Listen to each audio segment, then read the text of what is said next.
Remember the days when being rebellious was wearing like dark clothing and painting your nails black and having a stuck up attitude? That was me. I was trying so hard to be emo. I listened to the music, I did the dark eyeliner, and I wore the ripped skinny jeans.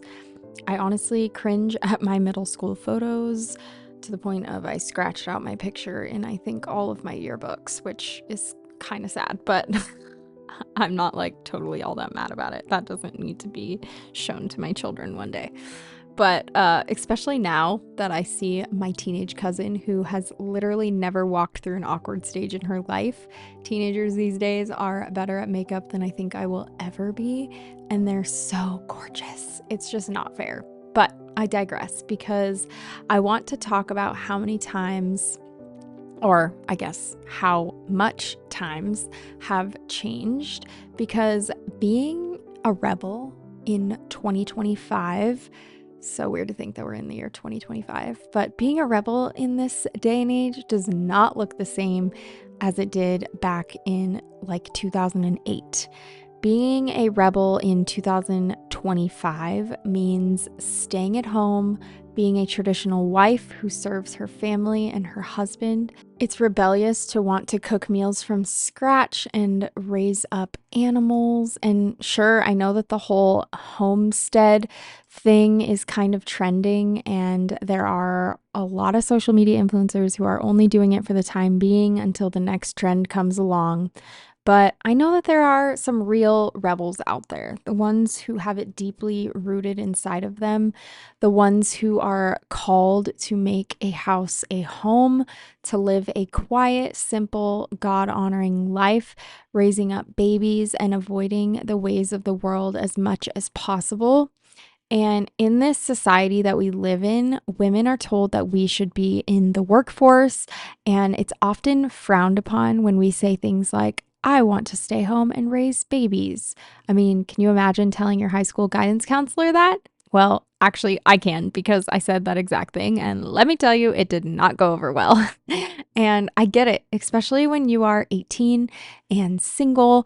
You can't just sit around waiting for a husband to come take care of you. You have to do something. And I'm not saying not to, but I think that this push of you need to have a career to be successful or have any kind of value is such a fat lie, and it's purely from the enemy. Because what if instead of telling women that they should focus on getting degrees and taking on big fancy jobs, which is totally fine if that's what you feel called to do, but what if we instead focused on skills that will help them serve their home? Why not teach young girls how to cook and clean and raise babies and get back to family basics? I never realized how much I did not know until I got married. And then it kind of hit me all in the face. Like, sure, I could read and follow a recipe, but I could not stray from it, like at all. Luckily, as time has gone by, I've learned a lot more about cooking and different tastes and ingredients. And now I can kind of just make up meals as I go. And I'm not totally where I want to be yet with it, but I love how much more confident I am in the kitchen. Plus, my food tastes way better now than it ever did early on. But another rebellious thing that you can do in 2025 is preserving your food. And something really great about this is that you don't even have to grow your own food to preserve it. Last summer, I got really big on washing produce the day that I bought it and chopping things up and freezing them or putting things in mason jars to extend the life of them. You could also go the extra mile and learn about canning, which is something that I really want to learn how to do, but that's truly an elite move that I just haven't made yet. But hopefully, I will figure that out here pretty soon. Um, but building a shelf, stable pantry is very rebellious in this day and age. Having food stored up for winters and years to come is not a trend or some kind of fad. Like the people that are just doing it for the fad are doing the bare minimum. If you're going this far, like you are truly rebellious. But people have been doing this for hundreds and even thousands of years. It's not like it's a new concept. And it is something that simply needs to be done. And let's be honest, daddy government does not want you to know how to do this sort of skill because they want you to eat when they want, what they want, how they want. When you grow, cook, and preserve your own food, it makes you self-reliant and independent and not need to lean on something such as the government, who, let's be honest, does not have your best interest in mind. And if you were to think about what the government has told us is good for you, it's kind of a big disaster. I mean, there was literally a time when they swore up and down that cigarettes were good for you. And same goes for the food that they want us to eat. Do you honestly think that people are healthier now, more like now than they were before? Because I sure as heck don't. Obesity rates are sky high. People are battling so many health issues, and not to mention, everyone is broke trying to keep up with these fake standards that keep getting presented to us. I actually believe it's a disservice to our society when these ideas of life should be easy is put on us. Like, how many times do we get promised things like that from politicians and people just in the government? And I'm not saying that everything you do should be hard, but I think to have a good life means to put in good work, getting your hands dirty and making something. If everything is just freely handed to you on a silver platter, you probably won't feel as accomplished. And I think your quality of life actually goes down. And you just won't have as good of life skills. You really just become a robot and get brainwashed easier. And just, I mean, I know this sounds like I'm just wearing a tinfoil hat at this point, but it's true. And I think about the older generations and how when I was growing up, all I ever heard adults talk about was, well, the news said X, Y, and Z, so it must be true.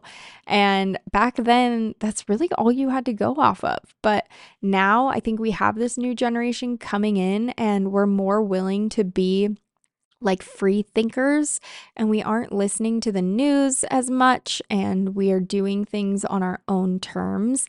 We're taking our lives back, and we're not just blindly trusting these industries that just so clearly have huge flaws. Because I think a lot of people forget that there these are industries like the medical industry and the pharmaceutical industry that promises that this new vaccine is so safe and all these things. And I'm probably going to get canceled or shadow banned for saying these words, but you know what I mean? Like, it's just crazy that we're just blindly trusting and following without doing our own research.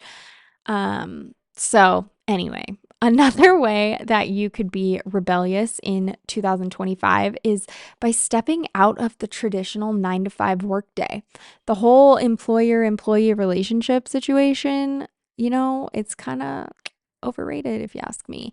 But before I get too far into this, let me just say that I am not knocking on anybody who is out there busting their butt to make a living any way that they can. I know that certain jobs are necessary and certain people, like, you just have to do what you have to do. And this structure does make the world go round. But let's be honest, if you decide to start a business or work off your own land and step out of this mold that has been crafted for you, you're kind of seen as the crazy person.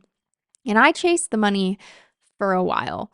After high school, when I realized I couldn't just wait around to get married, I switched gears and ran to be the ultimate girl boss. And frankly, I had never been more miserable, but I never showed it. I thought that the only possible way I was ever going to be a stay-at-home mom one day was by making a lot of money and by being a business owner.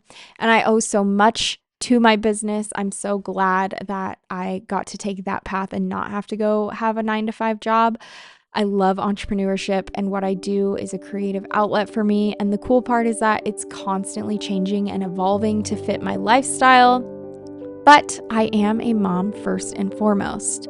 But all that to say, if you decide to chase time freedom and put more of a value on your time than you do money, and you make something of your own to support your family, you are a rebel. So let's just wrap all this up. And I want to just leave you with one final thought on kind of the big one that I really think is gonna stir the pot here. And I'm just gonna drop this here and peace out. Mic drop, walk away. But one final thought on how to be a rebel in the year 2025 is to get married and have a lot of babies. One of the greatest things that I have ever read was, you might regret not having more children, but you will never regret the children that you have. So have a lot of babies. And yeah, that's pretty much it. Raise them up to be rebels too.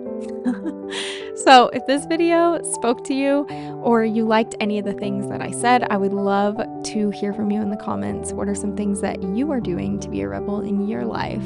And if you want to see more from me and my family, then make sure to hit that subscribe button. I put out videos like this every week. And until next time, thanks for stopping by our ranch. Bye.